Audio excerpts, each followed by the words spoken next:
You Can't Trust Everyone, November 6th, 2015. Oh boy, I'm not really sure how to properly start these types of stories, but I'm going to try to get to the point as fast as possible. See, I'm kind of on a timer here. I'm currently writing this on one of the computers in the library at my college. As I type, I feel like I'm being watched from the shadows. I know it sounds crazy, but I need to get this story out somehow. Nobody here will believe anything I say. I'm falling behind on all of my schoolwork to the point where I might be put on academic probation. I also got fired from my part-time job because I was scaring the customers. Anyways, I want to at least do something so I can tell myself this was all worth it. Even still, it might not even matter in the end.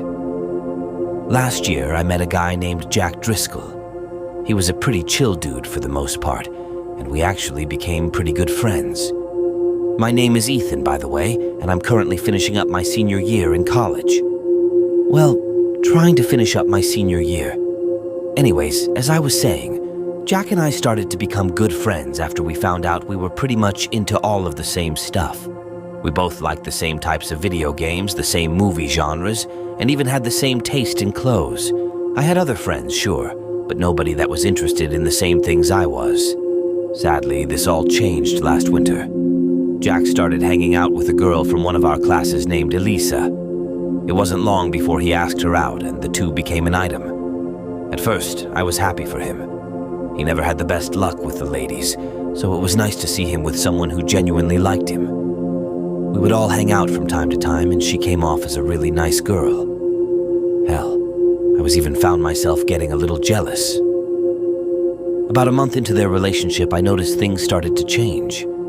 Jack would stop hanging out with his friends and spend more time with Elisa. At first, I figured this was normal. A lot of people will want to spend more time with their significant other, and there really isn't anything wrong with that. I'd still see him, and we'd play video games online together after class, so I didn't think too much of it. Then things started to get weird. One morning, the two of us were waiting in line at the cafeteria. The food at our school wasn't the best, but it was fine for what it was. We got there a little late, so the line was on already pretty long, but nothing we weren't used to. Guess we should have got here earlier, huh? I laughed. Jack didn't say anything. Hey, buddy, you still asleep? I joked as I nudged his shoulder. Shut up, he murmured. I was taken aback by his response since he sounded genuinely angry. I'm only joking, I explained. Did you not get enough sleep last night or what? This line is too fucking long. I need to get out of here. Some of the other students started staring at us now. Jack realized this and turned around. You got a problem? He yelled at one of the girls behind us. The girl froze and grabbed her friend's hand. Dude, what the hell? Calm down, I yelled back. I had no idea why he was acting like this. It wasn't like him at all. Jack didn't say a word. Instead, he just turned towards the door and ran out of the building. After that incident, I didn't talk to him. I did try to get his attention in class for a while, but it was no use. After a few days, I stopped trying altogether. After a week, Jack stopped showing up to class. One night, I ran into Elisa in the hallway. I was done with classes for the day and was ready to head back to my apartment. Hey, Elisa, I said with a smile. Oh, hi, Ethan, she said, smiling back. For some reason, her smile sent a chill down my spine. Why did she seem so happy when her boyfriend was clearly not doing well? I adjusted my backpack before I spoke again. So, what's up with Jack? Is he okay? Elisa looked up, almost like she was thinking of the answer to a math problem. She turned back to me and answered cheerfully. He's perfectly fine, she said with a grin. He's actually better than ever. Oh, okay, I said, clearly unconvinced. Well, in that case, could you tell him that better than ever? She interrupted. This startled me. I wasn't sure why, but something about his girl suddenly felt sinister.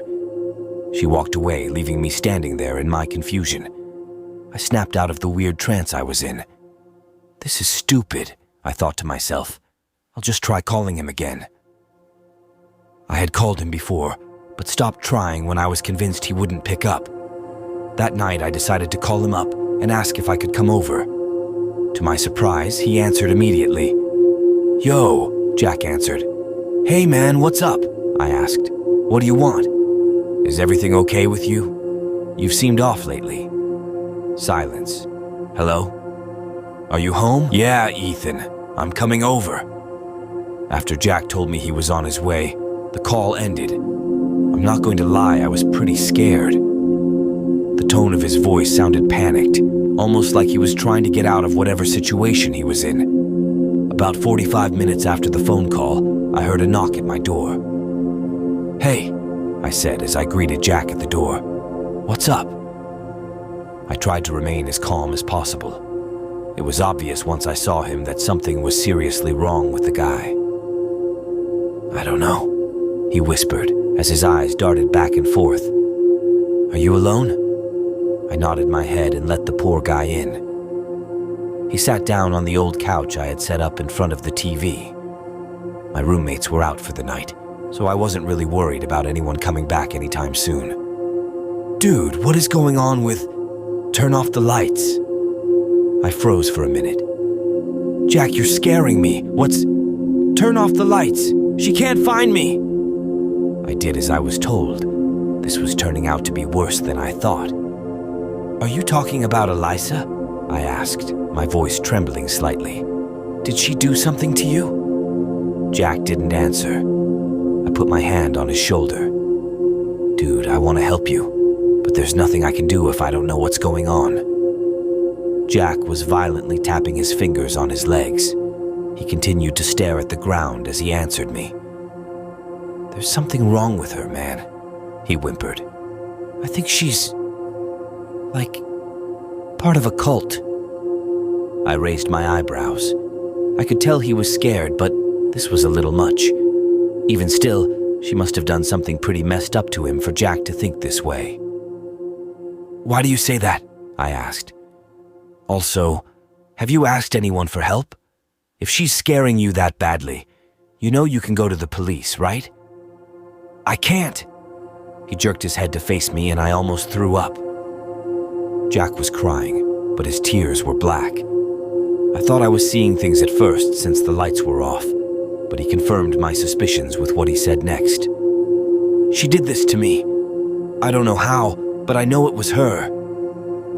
He continued to cry, the black liquid staining the couch cushions like ink. "The other night, she caught me crying these gross fucking tears and said that I was ready. What the fuck is that supposed to mean?" I didn't know how to answer him. This was totally beyond my realm of understanding, and I knew there was nothing I could say that would give him any relief. "We'll figure something out," I said, after about a minute of total silence. "But we should call the police. You should also go to the hospital. Whatever is going on with your eyes can't be good and needs to be looked at." Jack wiped his face with the sleeve of his hoodie.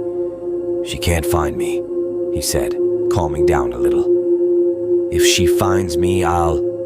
Jack fell silent as we heard a soft knock at my front door.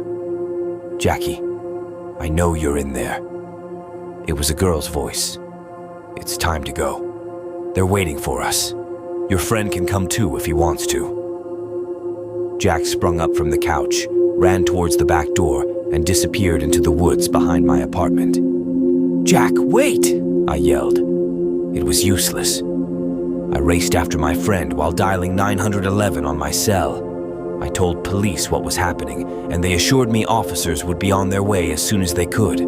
Before I could respond, something hit me over the head and I blacked out. What happened next still seems like a horrible nightmare, but I know what I saw was real. When I eventually came to, I was tied to a tree trunk. There were several figures standing in a circle around another figure who was strapped to a chair. As my vision returned, I could see that each figure was wearing a long black robe and a blue mask. I focused on the figure in the chair. It was Jack.